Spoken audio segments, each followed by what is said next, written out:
大家好，今日我會教大家點樣用 Kita 外賣應用程式由頭到尾落單，由註冊、設定付款、填送餐地址到下單、追蹤同處理問題。各位老友記可以一邊睇一邊跟住做。我哋即刻開始啦。首先喺開始之前要做少少準備，大家要去 App Store 或者 Play 商店下載 Kita 呢個 App，跟住準備好你嘅電話號碼或者電郵帳號。開 app 嗰陣，記得要開放通知同埋位置資訊權限，即係 GPS。第一次入到去，記得點選翻正確嘅地區，即係中國香港。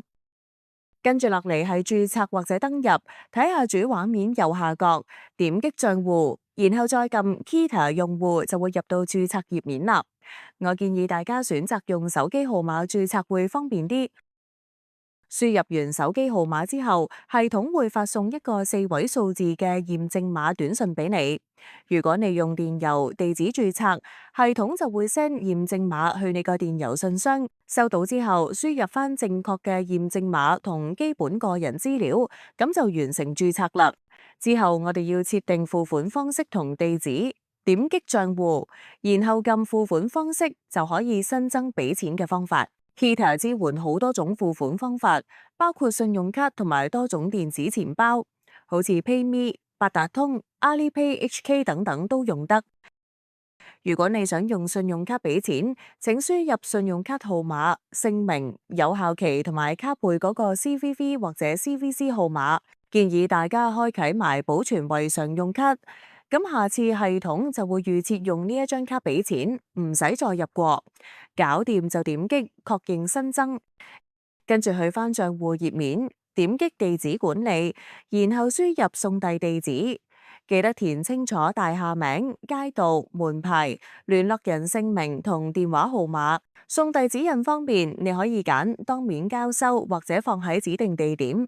我建議大家將常用地址整翻個標籤，例如叫做家，咁以後用就方便好多。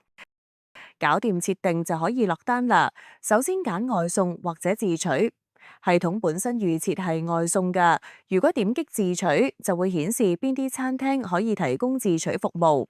揀好餐廳之後，喺餐廳頁面可以睇到菜單詳情，包括有乜嘢菜式、種類同埋餐點。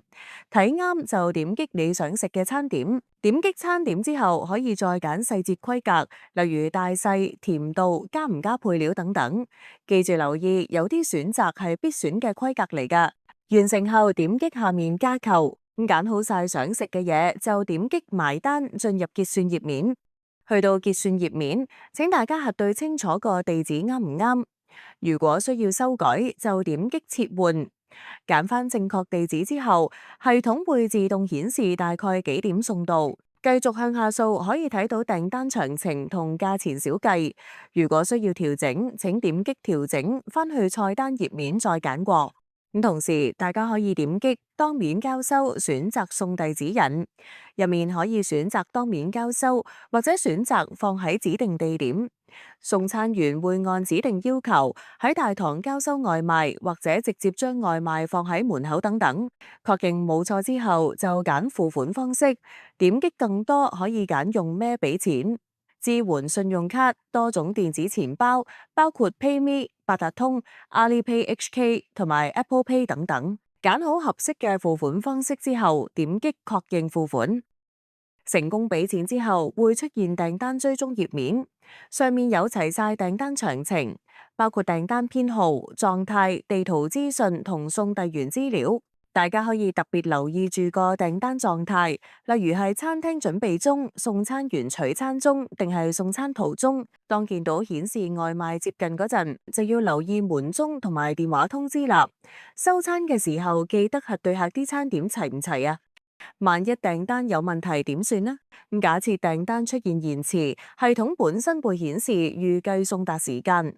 如果超出咗預計時間，Kita 會視乎情況發放補償優惠，例如現金券俾你，你亦都可以透過 App 向客服反映。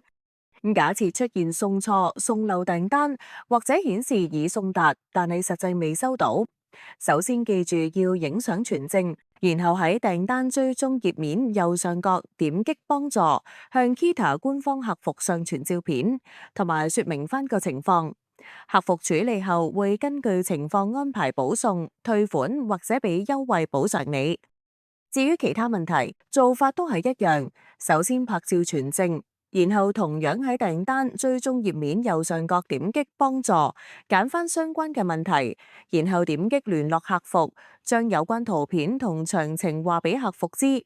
客服處理後就會根據情況安排補送、退款或者優惠補償等等。完成以上步驟之後，你就可以好穩陣咁用 Kita 嗌外賣啦。小提示：下單前先確認地址同付款方式，落單之後保持電話暢通，遇到問題即時用 App 內客服聯絡。希望你食得開心，訂得安心。本影片由新界西長者學院聯網提供內容同埋創作。